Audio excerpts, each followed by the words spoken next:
Hello guys, welcome back to VP Reaction. I'm Peter. I'm Vicky. Welcome to today's episode. Yes. It's a great one.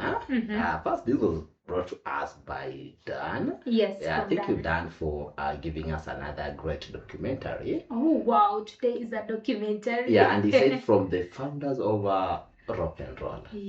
Yeah, and to add that, even we know that most of one of the founders of rock and roll is Little Richard, and then it added the information that that's Tinathenaturner was even I think even you have not mentioned you are going to jump into the documentary is from Ikeandtinaturner. Yeah, Ikeandtinaturner documentary. That's why I was adding that for us. We know one of the founders of rock and roll music is Little Richard, and Dan added by telling us that even Little Richard was inspired by Ike. Is it Ike? Tina Turner, the lead singer of Ikeandtinaturner. No, it was from, I think from Ike. Is it Ike? Because he mentioned that Ike was the first one who was in the music industry, and then he married Tina. Yeah, he married Anne Mai, who was now given the stage name Tinathenaturner. Yeah. Okay, but so I think Ike was the one who inspired Little Richard, if I'm not wrong. Yeah, but I know we'll be getting more information on the documentary, including what Dan added on the abusive nature of Ike or Ike. Oh yeah, even it's not our first time getting to jump into Ike and Tina. The last time we jumped into their song, someone had requested it and told us that they were in abusive relationship, and whereby Ike was so abusive, he was abusing Tina to an extent where Tina had to divorce him and started her solo career. Okay. Yeah. But for more, join us as we explore this. Okay, I think this all gonna be mentioned here. So let's stay tuned and subscribe if you haven't. And in case you have your favorite, we do documentaries, we do song, we listen to music, we listen to videos, name the movies. So you can come with your favorite on our Buy Me Coffee link below, or opt to join our Patreon community, and let's enjoy. Exactly. I'm so curious. Ike. Oh, sorry. I'm okay. Let's go. I left a good job down in the city, working for the man every day. Ike Turner was the best band leader that ever lived. I think it's Ike. Yeah, so we have just been mentioning. My bad. I said Ike and I said it loudly. I think the last time I had Ike, so I was a little bit confused too. So it's Ike. He was the king of rock and roll. Let's step in my rocket and don't be late, baby. We're pulling out about 8:30. He could make a piano talk and walk. Ike. Behind the scenes, he was pulling all the strings. He controlled that whole stage. Everybody got into the cocaine. Everybody else got into sexual orgies. Ike was a violent man when I met him with his ladies. When Tina left, his life went down the drain. He had a .45 and he tried to shoot himself. And he didn't know how to get out of this hole. Prison was probably the thing that saved his life. The movie put such a bad aura on him. It made his life a living hell. That was an assassination of his character. What? He just got a raw deal. These guys are making me to be so nervous. Like I'm hearing a movie. Like it was like an assassination. Like the way they are describing their relationship. It's just, it makes us to be a little bit tensed. The true story needs to be told. The truth needs to be told.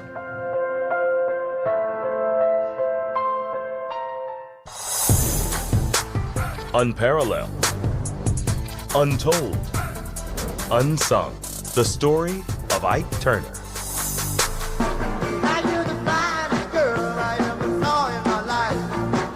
I want to stick to you like white on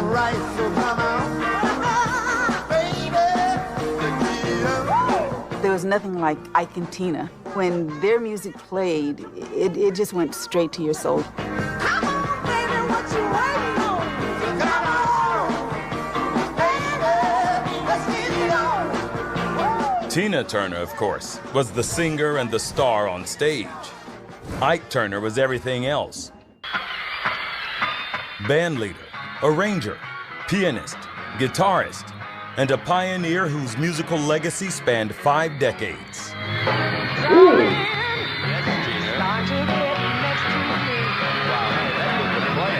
The energy was just crazy. He took the blues and created his own Ike Turner sound. Used to be your speed, but now I turn up. I'm all you need, so darling. I know it's gonna work out fine. Ike had the ideas. It was this song that we did. Yeah. Yeah, I remember this the setup on the stage. And Tina put them across. The Ike and Tina Review was Ike Turner's greatest creation, and for 2 decades, his ruling passion. Job in the city, working for my man every night and day. I never lost 1 minute of sleep, worried about the way things might have been. He knew exactly what he wanted, and he knew exactly how to get it from you. And there's no whiskey for sale. You get drunk, no bail. Salt, coke, and lamb. Human bombshell. You get in jail. He went from the choreography to creating the costumes to managing to booking to the girls' steps, the hair on their head. He created everything himself. His way of the highway. You either do or you don't. But over time, that compulsion for control over music, bandmates, and most famously, his wife, would lead to a spectacular fall for Ike Turner, destroying his career, his reputation, and ultimately, his life. The demons that Ike had in him had been there for a long time and had been surrounding him for a long time. Let's put it like that. People who went to see that movie, they thought that he was the worst person in the world. He just... Like, what movie are they talking about? I don't know, but I'm trying to connect the dots. Like after that's anime, Tina Turner left. There was a movie that was produced to showcase how things happened. Maybe. Oh. Yeah, because they say that the movie was suicidal to his character, and then they have added here that the movie made people see that he was the worst of all. Oh, like, wow, that sounds like an interesting movie that we will love to see exactly. maybe someday. Yeah. Hurt within himself that he couldn't get through this. And he really just go ahead and just tear himself up by getting high. He had a heart, you know. He wasn't what people had made him out to be. His character was so destroyed. I think he just died of heartbreak.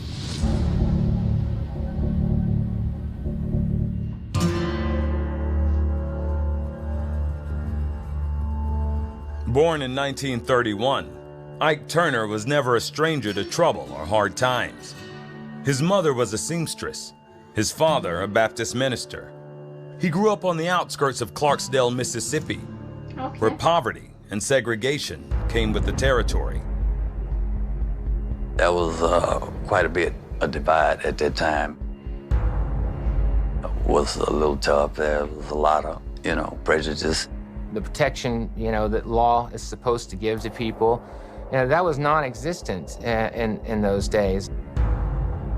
When Ike was 5 years old, he watched as his father was savagely beaten by a local posse for having an affair with a white woman. He was actually in the front window watching these men do this to his father. You know what I'm saying? That is traumatic enough. And then seeing that and not being able to do anything about it. The hospitals during the time wouldn't even allow him to go to be treated. They had to prepare a tent in the backyard. And him and my mom would have to go out and take things to his dad, and they say you could smell it from miles around because his intestines was completely beaten out. His father ultimately died from his injuries. Oh. You know, something like that at a young age. So out of that beatings is, I think that was so traumatizing for him. And I'll say maybe it triggered to be the person he was maybe later in life. From those traumas that he saw in that day. You know, you don't ever erase. With his father gone, Ike was frequently abused sexually by older women, beginning at the age of 6. What? Oh. By the time he was 12 years old, he had been molested by 3 older women. Yes. And, you know, it was rape.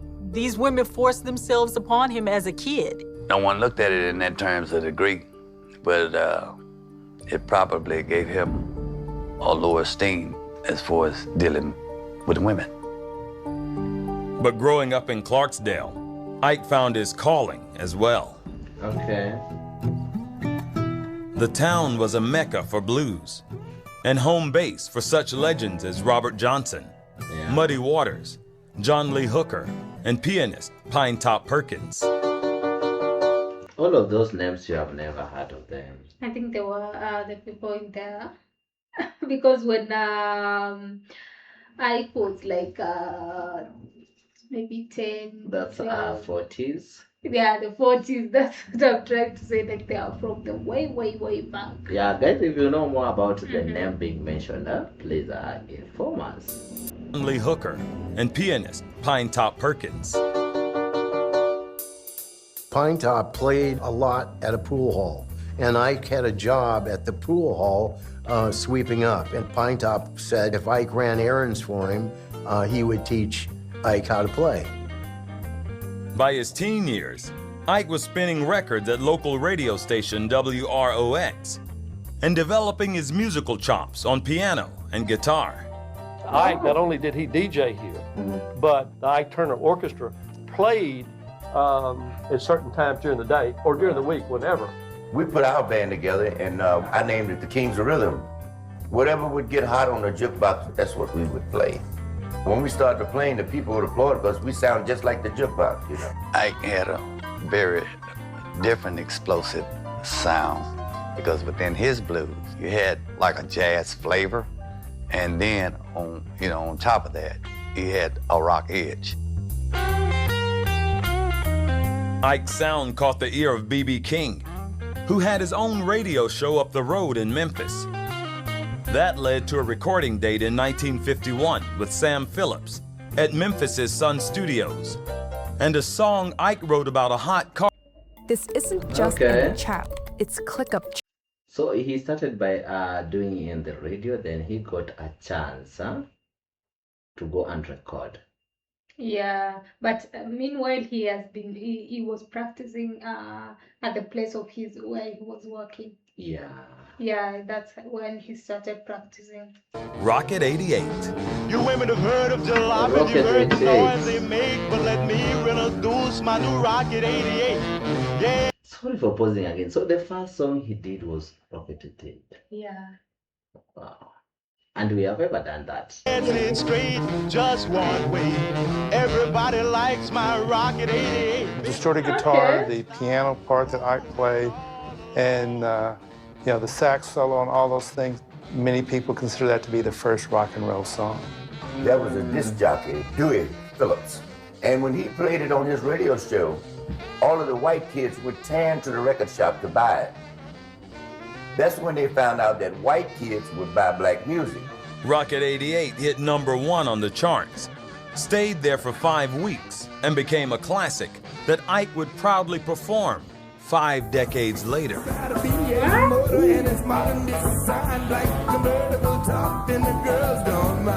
When I hear like, Rocket, I can feel how did he feel like your first song Release, to record, and then it hits like the #1 in the chart like for 5 weeks. Ooh, 5. Like you're just starting, and then you get you get your song being played all over, everyone dancing to it, like the wives and all that. And the song itself being appreciated decades and decades later. Yeah, that was really, really a great start. Yeah. In 88, I think of a transition between Delta blues and rock and roll. It's a landmark, actually, this song. You may want to call it rock and roll, but I call it boogie woogie. But you know, they can call it what they want to call it. I'll just be playing what I play. But there was a catch. Because Ike's saxophonist Jackie Brinston sang the lead vocal, he got the song credit. And Ike Turner got a check for $20. The numbers on it was probably at that time astronomical as far as what it was actually producing.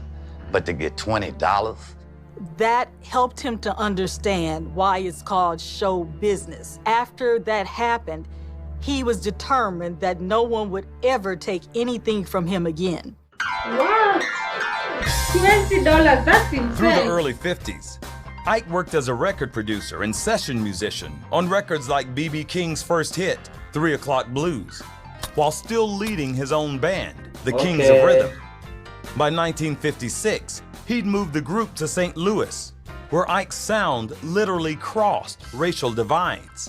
They would drive across the bridge between East St. Louis and St. Louis and go into clubs where, you know, white teenagers were in attendance. And then they'd drive across the bridge and the kids would follow them back and forth. And his argument with the club owners was that if you don't let my fans come in, I'm not going to play. So he forced the color line in East St. Louis as well as across the bridge. Interesting. A turning point came one night in 1958 with the arrival of one particular fan named Anna Mae Bullock. Ike was very well known in St. Louis, and I was Anna still in was high a school, fan? very young. And I had wanted to sing with this group, too young to go in the clubs, but I sort of put on makeup and so forth to get in. And when I finally got to him, I asked him if I could sing with him, and he says, "Yeah, I'll call you." Yeah, you know. Yep. So then, but he never called me. So one of the musicians set one of the microphones down one night, and I took hold of the mic and started singing. Pow. And after Anna Mae joined the band, Ike gave her a stage name that would help keep her there. Tinaturner. So it was Ike who gave Anna Mae the stage name, Tinaturner. Oh, wow. And remember, Tina was like a go-getter. Like the moment she was told that I'm gonna call you, then she wasn't called. Ike did not call her, so the next time he just took the mic and started singing, and it was like, she joined. So that's really inspiring. Yeah, and so Ike was already on the game for a period when she joined. Yes, that's when you can understand. Like I feel like he was already even having his own band. Remember, he had been conned his money, like paid $20. That's why he was like, this will be the last time someone gonna take my money. So from that time, he knew how to play the game. Exactly. Okay. He was really passionate, serious about his name and ownership. He said those names were registered because of what happened. He was burned once, and he said, never again will anyone take anything from me.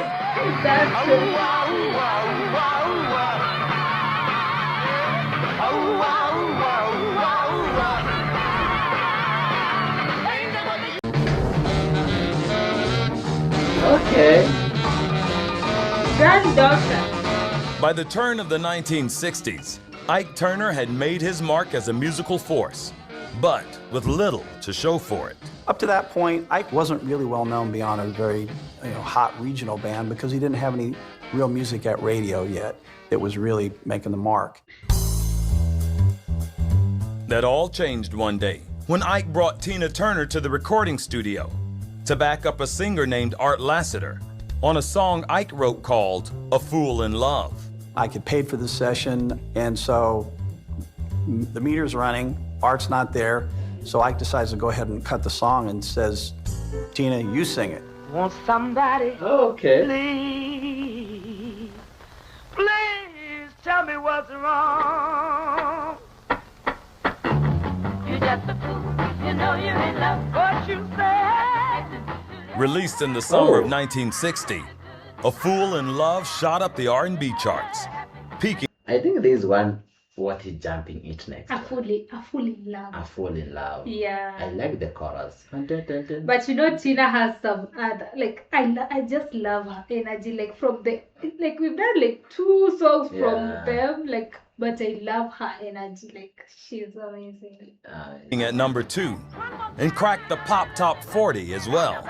Why he treat you like you do when he's such a good man? Listen, he's got me smiling when I should be ashamed. Got me laughing when my heart is in pain. Well, now I must be a fool, 'cause I'll do anything he wants me to do. A Fool in Love was in a range designed for a man, and that unearthly wail and that delivery of it was what made it what it was. A Fool in Love. The song also put Tina and her background singers, the Ikeettes, on center stage, which was just the way Ike liked it. We're like a man, I don't wanna live. You think I'm lying, but I'm telling you like it is. Got my nose open and that's no lie, and I'm gonna keep him satisfied. When he got Tina up there, he took the backseat. And of course, he wanted her to shine. We were just the puppets. And I mean that in a very kind way, because we all felt like we were fulfilling a vision. With the song's success, Ike began billing the group as Ikeandtinaturner. They released their first album together in 1961. By that time, they were more than friends. He said that when he first saw Tina, he didn't think anything of her. She had skinny legs and she wasn't the hourglass figure that he was used to. And he looked at her like a sister. And when she met him, she said, "Oh, he's ugly." She didn't know what people saw in him, but she realized he was very charming. And Ike had a way with the ladies. Tina gave birth to their first child together and took over raising Ike's 2 other children, along with one of her own from earlier relationships.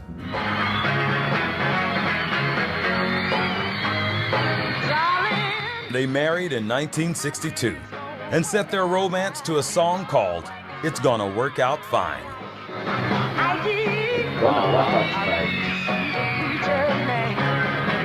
Preacher man, you must be losing your mind. Started what? Started making wedding plans. At the beginning, they started courting. If you just listen to the record, that's all it was. It was always just a story between Ike and Tina Turner.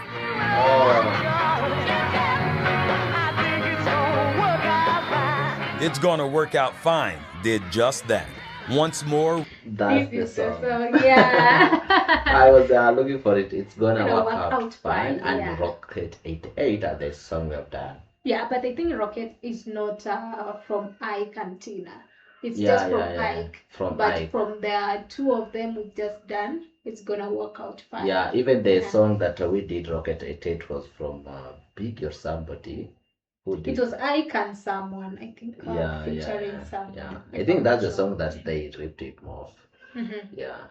rising to number 2 on the charts. Everything happened the way it was supposed to, and as they say, the rest is history.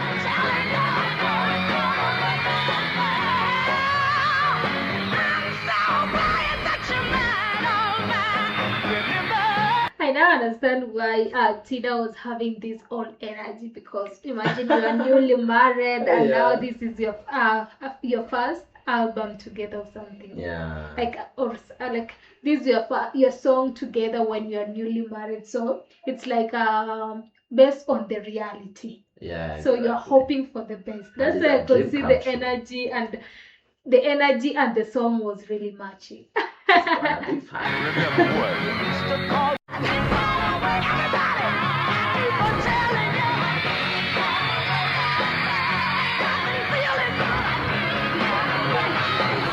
With the arrival of Tina Turner and back-to-back hits, Ike Turner had found his groove as a band leader, and he was determined to keep it that way.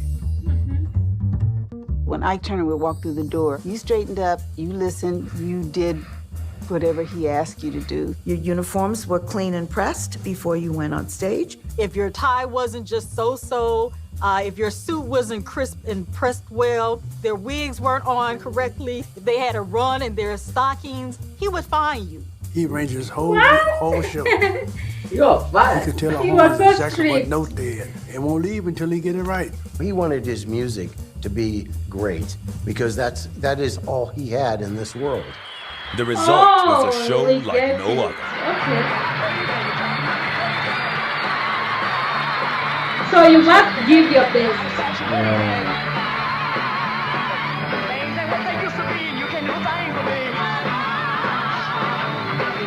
The closest thing to the Ikeandtinaturner review in terms of energy was James Brown.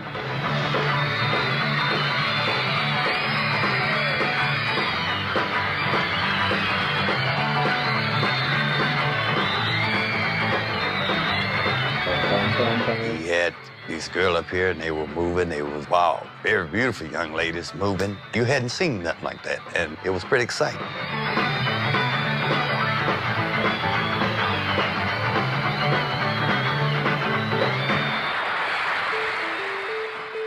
But after their first flurry of singles in the early 60s, Ike and Tina couldn't score a hit.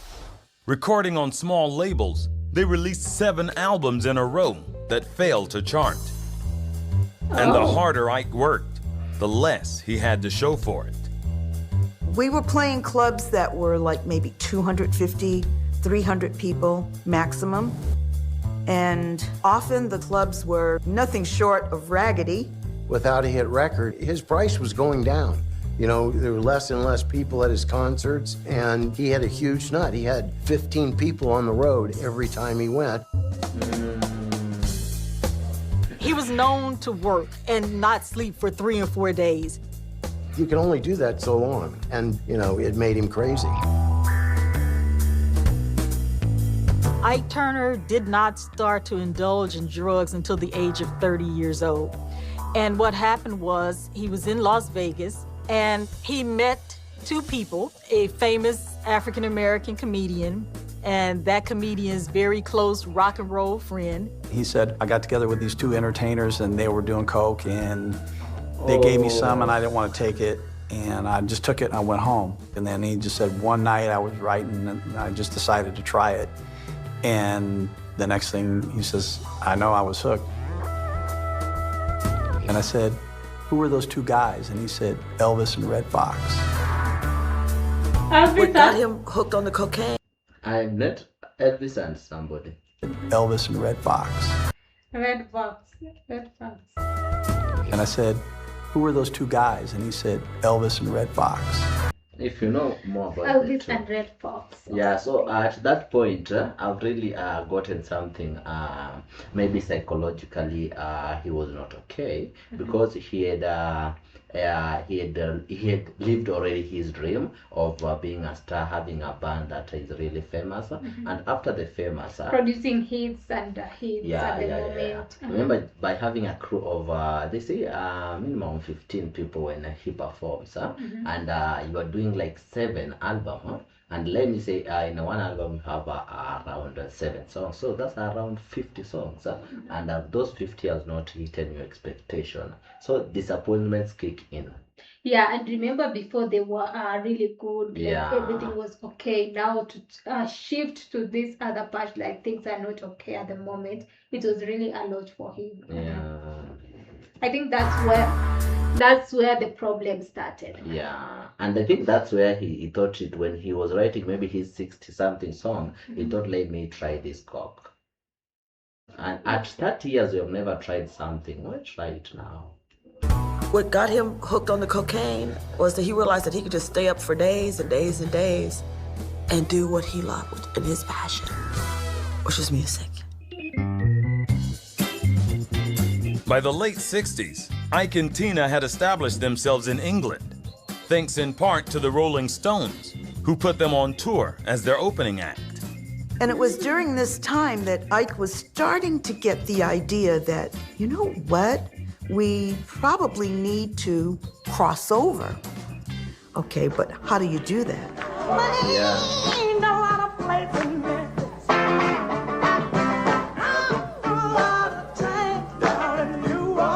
Ike began arranging rock songs to suit his and Tina's style, and struck gold with a song and a show for the ages.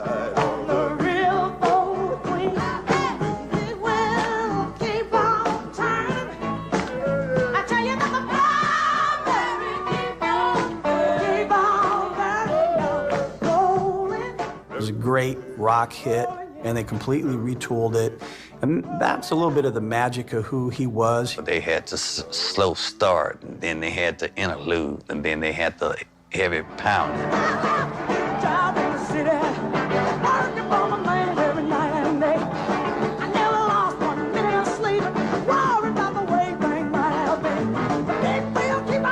Proudmary shot to number 4 on the pop charts. The dancing that we were doing so vigorous and fast, and it was like, phew.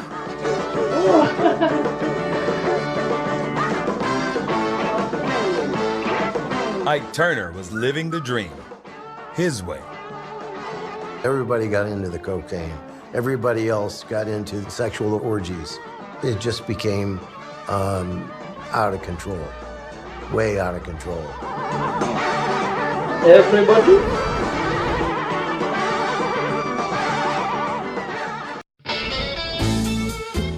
He worked with Jimi Hendrix, and Hendrix had just gotten out of the Army, and every time there was a break, and it should have been quiet, Hendrix was doing his playing, and, in Ike's band, you play everything note for note, or you were fine, okay? And so Hendrix didn't last very long at all.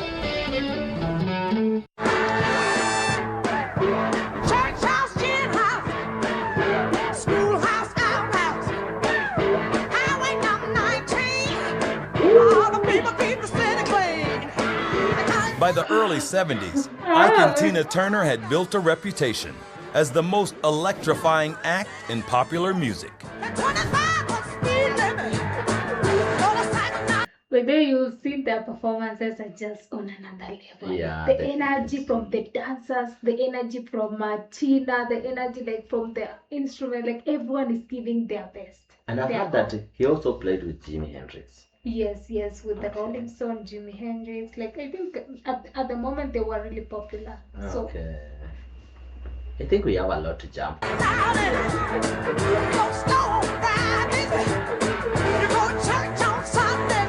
It was a sound that made you want to dance. Yeah. You couldn't sit still. You had to move because it just kind of fit right into that groove.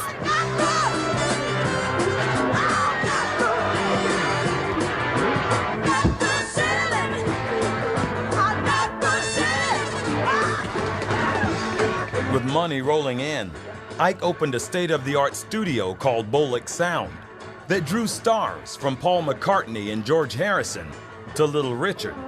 It soon became Ike's home away from home, both for business and for pleasure. He had a little music box, a power music box. So when you open it, it played music. And he would have that full of cocaine. He shared it with everybody. Anybody said they didn't try cocaine with Ike Turner, they're a damn lie. Because it was always free. On his good days, friends and bandmates say Ike could be generous in other ways. When Little Richard was about to lose his house, and Ike Turner helped him save it. That was the truth. No matter what Ike was doing, he took calls from Pinetop Perkins, and he helped him every time he could. There was a little old lady. She was having a hard time paying her bills, and she didn't have food. And someone came and told him about her. He would send me over there every 2 weeks or once a month to feed her, to pay her rent. He was a nice guy. Yeah. Ike was nice. He was so nice and generous, kind. Despite maybe him getting much deeper and deeper into the drugs, he was so, his personality was kind of different. Yeah. But see, one thing about him, he always feared that some people would take his kindness from weakness. Yeah. And by the mid-70s, Ike's weakness for cocaine was all-consuming. He literally burned a hole in his nose and used more of the drug to mask the pain. Meanwhile, his and Tina's marriage was disintegrating, as the top floor of Ike's studio became known as the whorehouse. They had hired another girl to be an Ikeette, and I was to train her. And Tina said, well, she's for Ike. And I looked at her like, what do you mean? She said, Ike chose her and she's for Ike. I don't recall actually getting women for Ike. I was friendly with everybody that was there. But actually, I had no freedom to go out and get anybody because we were all basically locked in. So there was no freedom for this kind of a thing. Whoever was there was whoever he had brought in. You know, that's how it was. I want you to go with me sometime like I go with you. Okay, tell you what. I don't want to go this time. No, you got it. No, I want to go when I want to go. Same way you do. No, you got it. Don't want to be forced. No,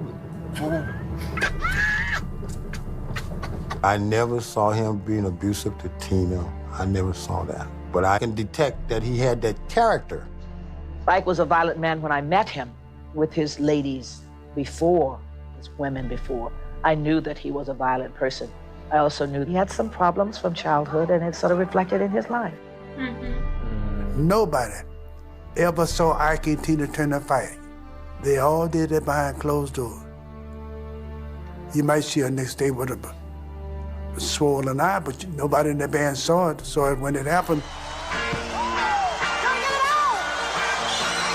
But the show went on through the 70s, as Ike and Tina convincingly played their parts as a couple in love and in lust. I said, now baby, won't you hear what I say?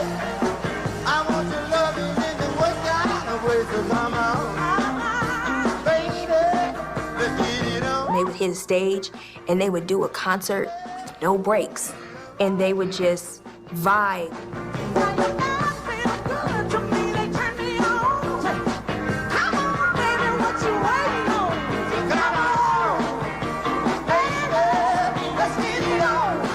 It's like we are on this stage and we have to give these people what they came here for. Exactly. And they would just blend and they would just deliver.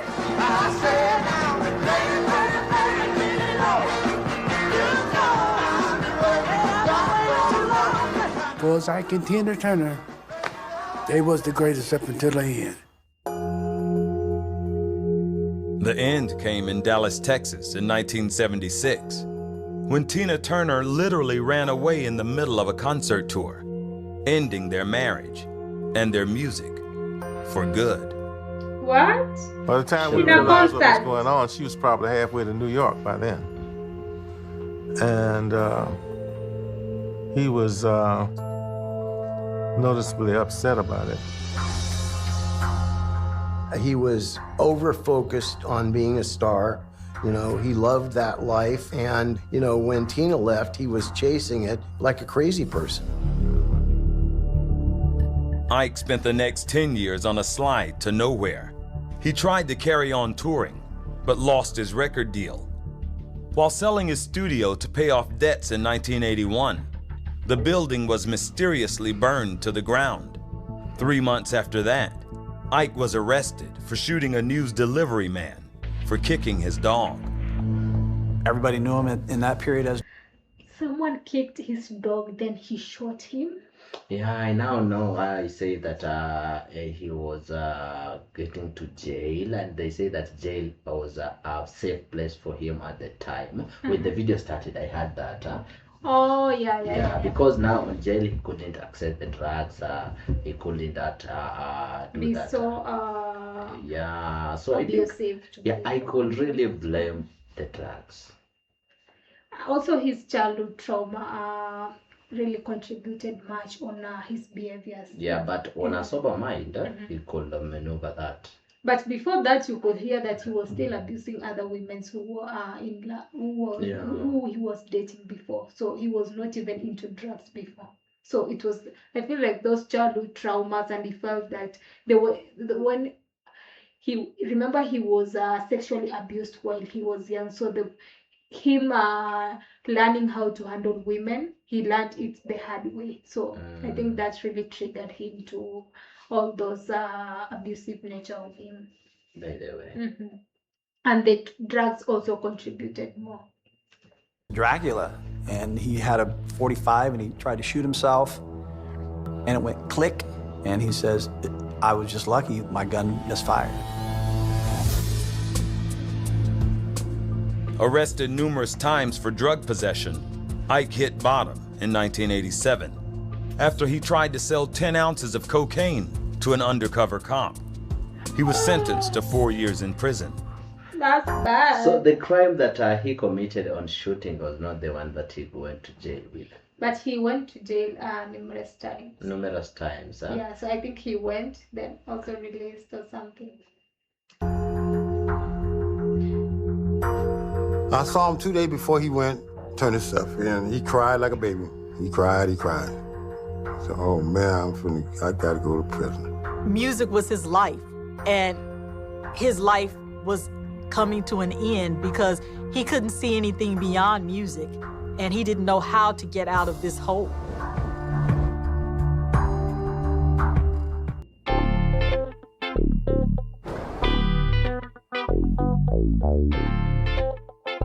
After serving 18 months and getting time off for good behavior, Ike Turner left prison in 1991, clean and sober for the first time in decades, and hopeful for a fresh start. You don't know what freedom is until you come in now. You got no freedom. When you go in there, you got no nothing. Out here free. When he went to prison, it was the best thing that happened. He got clean, he moved forward with his life, and he came out as a better person. It's a gracious time for him. Gracious time for him. To, to catapult him, to get him up and running. Because there are a lot of people that loved him and wanted to see him successful. Members of Ike's family say that they felt the presence of a kinder, gentler Ike. Daddy literally invited anybody and everybody in his house. He would just call random. What you doing? Nothing. Come over. Okay, so we would come over. I grew up with him as my grandfather, and he had pictures of me everywhere in his house. I loved him, and he cherished me. He had gone to prison, and he did have that stigma on him. So it took him some time, and then people were like, let's give you a chance. So then they started. Well, then the movie came out. The movie now. Back when Ike was struggling in the 80s, he'd signed away his rights to a film about Tina Turner's life titled, What's Love Got to Do With It? Released in 1993, the movie put a spotlight on Ike's worst behavior and then went further by concocting a harrowing rape scene that had no basis in fact.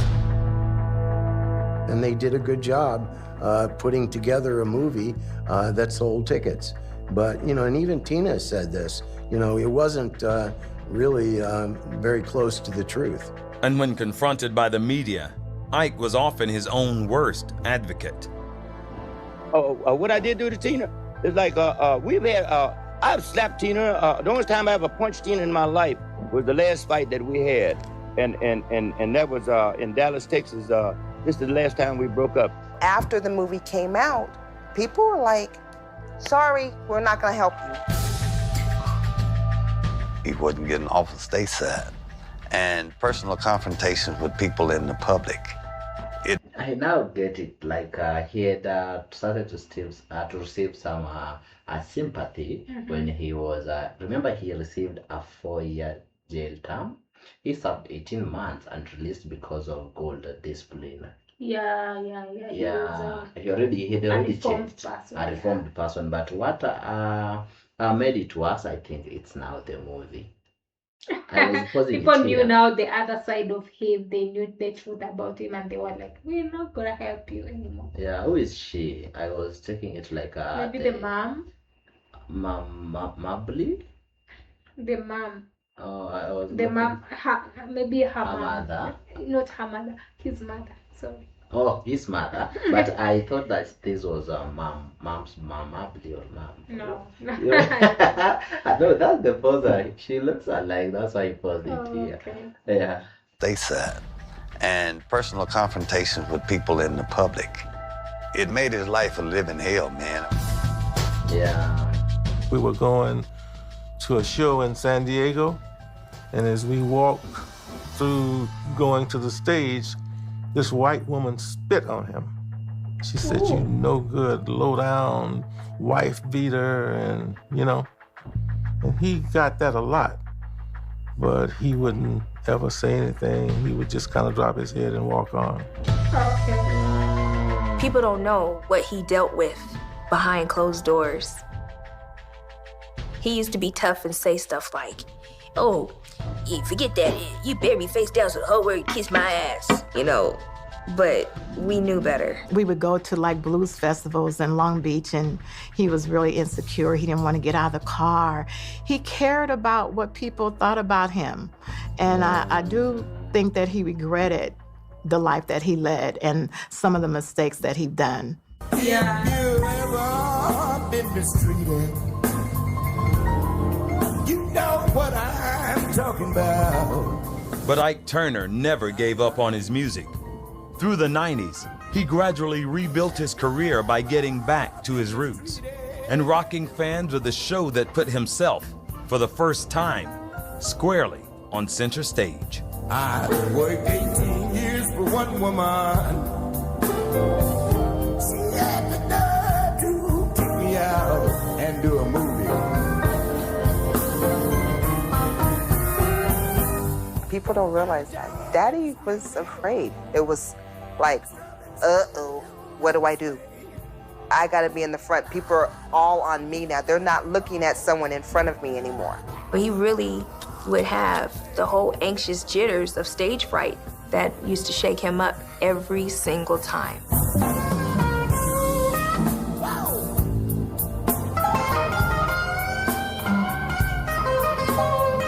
The turning point was what he had to do to overcome that fear. Yeah. And you couldn't deny the fact, well, he's back.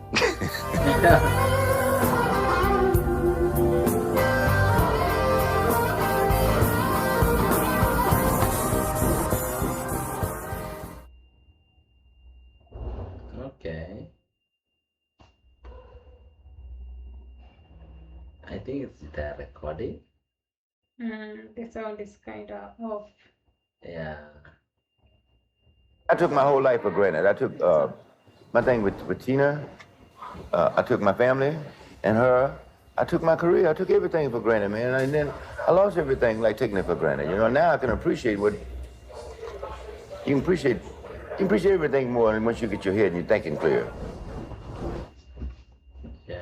Let's step in my rocket and don't be late, baby. We're pulling out about 8:30. We going around. I've now understood that how he made it to perform the Rocket 5 decades later. Oh, yeah. This is the moment now when he reformed in again. the 90s or something. Yeah, in the 90s now, after the movie has released. After the movie, after all those scandals, then. Yeah, he gave a He comeback went in back to music. the music, Yeah. Down the corner and get a dip. Everybody, my car's gonna take a little nip. By the turn of the 2000 decade, Ike Turner was forging one of the most unlikely comebacks in popular music. His 2001 solo album, Here and Now, copped a Grammy nomination, as his live shows drew bigger and bigger crowds, both at home and overseas.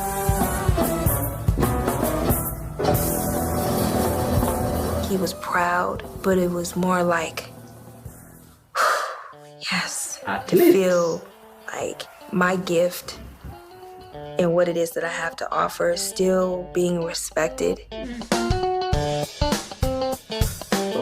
In 2006, Ike released what would be his final album, titled Rising with the Blues. It won the Grammy for Best Blues Album of the Year. Wow! It was Ike doing what Ike wanted to do, and who'd have thought it? Who'd have thunk it that would have done what it did. To come back with the Rising with the Blues CD and then actually get the Grammy for that one, he was on cloud nine. Cloud nine. He was very proud and happy, although he was sad because by that time he was back on drugs, and he would have wanted to win a Grammy as a man who wasn't an addict. Ike had remained drug-free for over a decade, following his release from prison. But friends say that an attempt to retrieve a relative from a crack house in 2004 set him back on an all too familiar path. He got a phone call to go save a family member from that kind of a setting, and he went there, and as Ike told me later, he said they were blowing smoke in his face, and he finally just said, hand me the pipe. He came up to me one day and he admitted it. He just said, hey man, you know, I have slipped and I'm using again. And it was very, very disappointing. He was even saying how he wanted to even go back to jail. He tried to go to different rehabs and that. And every time he would go, someone would leak that he was there and he'd leave. And he'd leave. So he started also facing the negative part of fame. Mm-hmm. Yeah, you can't even help yourself. When you need help, it trends again. Yeah. Yeah, it becomes something that people are more interested in. You see, maybe your fellow, is it a client or what? You have been there for the same problem, but he goes there saying that I'm from that here, but you know who I found there? Ike is there. Yeah. Baby. Yeah, it becomes again something like they're really then mocking him. That's why he was getting out of there, because he didn't want people to talk about it or people to know. It was something that he wanted to be private, but people kept leaking about it. That's why he was getting out of it. By 2007, Ike was suffering from emphysema, sending him to the hospital several times that year and putting an end to his performing career. But even in his final days, Ike continued to make music, including a song about his life struggles that he titled Ashamed Man. I've lost all respect for myself. I can't blame nobody else. I brought my own life down to this. How long will it take me to quit? He's literally crying because of what he's going through. The pain and the anguish that he's going through. It'll tell you exactly where he was during his last days. I'll do anything, 'cause I'm to blame. I ain't no man. I fully listened to that tape, and my eyes just started running. And I was crying, man, and I felt his pain in the music. Blame me for trying. I'd rather try than die. I'm ashamed to call myself a man. I never held a man in my arms and just rocked him while he cried.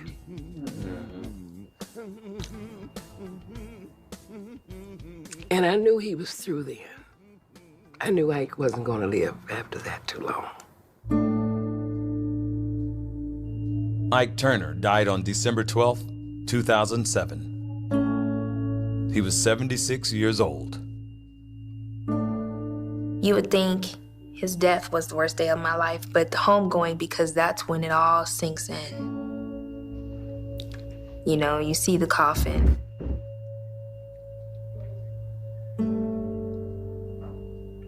He wouldn't have wanted us to mourn over him. He would want us to celebrate his life. And so that's what we did. They can say what they want about Mr. Turner. His genius and all of that, he took it to his grave. I can honestly say I know that he went with his mission accomplished. We all have a belief, and I believe that you're saved by what you believe. And I will play what I play in any church. I will play it anywhere because I feel that it's pure music. I feel that it's for the soul. Well, I finally learned a lesson. It took a long time, but to show. I wish that people would focus on the wonderful music that he was able to put together and give to a loving audience and show some forgiveness. You know, everybody deserves that. My dad did not have a halo on his head, but he didn't have horns either. He was a man, a very gifted, talented man, who all he wanted to do was to play music and give people something, give them a memory.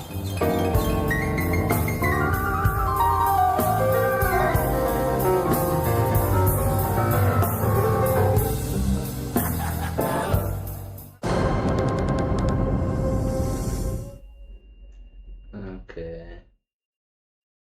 That is it, huh? What a story, a true story of Ike. I think that is it. Ike. I'm used to reading it by reading it Ike. I'm reading it in Swahili. Yeah, it's Ike. Yeah. In Swahili we read it Ike. Mm-hmm. Yeah. But I feel like he was so inspiring. So much inspiring. Yeah, so much inspiring. Despite him going through a lot of things in life, he started by going through losing his dad. Yeah. And then witnessing fast. Witnessing his dad being beaten, and then he could not help him. And then after that, the dad could not be treated. He has to. He died because of all the injuries he got, because he couldn't get access to be treated because he was a black or so. And then after the death of his dad, he got molested sexually when he was just a kid and all that. Getting to the industry, music, and then someone taking his money, then getting all that ups and downs he got through. But what I really loved about him, he did not ever lose hope in his career. What he liked music, and that is what he fought till the end. Yeah, he's a true man. Exactly. A true man has some how can I say weaknesses, Mhm. and to bad like it was a bad like to him, like his weaknesses really made a bad impact to his life. Yes. Yeah, yes, it really yes. affected his life. But on this story we have been given on Ike's side, we didn't get that Tina side after. By the way, I think it was more of Ike Turner's, documentary. Exactly. Because he was involved with Tina, that's why they included the Ike and Tina part. And then after the separation, we haven't been told how Tina's career went and how she ended up and all that. So I think we would love to know even if there is a documentary talking about Tina's life as well. We would love to know. Wow, a better one. Now we know how did she go after the breakup, after she ran away with the concert. How did she maneuver about it? Because I've seen even their kids, they still had contact with him after they Of course, they were so. They were so close and were so getting to close know and their dad and concerned, mom as well. Of course, I think they did not tamper with their dad and mom side. I think it was more of their marriage, not their kids. Exactly. And then I had forgotten something before they started. I said that I produce, I don't know, you say it's rock and roll. I produce boogie boogie. Yeah, the song is boogie boogie, not rock and roll. The song is boogie. I think it was talking that about type of music.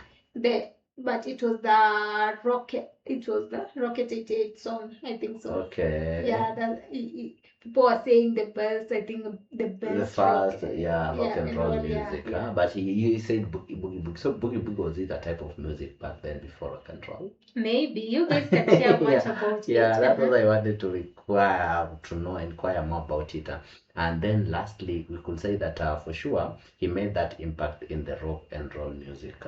True. We can't deny that. And he was referred to as well a king of rock and roll at some point. Even after even after a breakup with Tina was also referred to as the queen of rock and roll. Because they told us that after their breakup, also Tina's career was it became more and more successful. Yeah, she was referred to the queen of rock and roll vocalist. Yeah. So thank you guys for watching with us. Any point that we have not mentioned and it really caught your eyes, ears, or maybe you are entertained with it, come with that at the comment section. Share more what you know about Ike, like it, subscribe to it. Yeah, thank you so much guys for your time. It has been really so helpful. We really learned a lot, and we'd love to learn more as well. So keep them coming, and see you on our next one. Bye bye.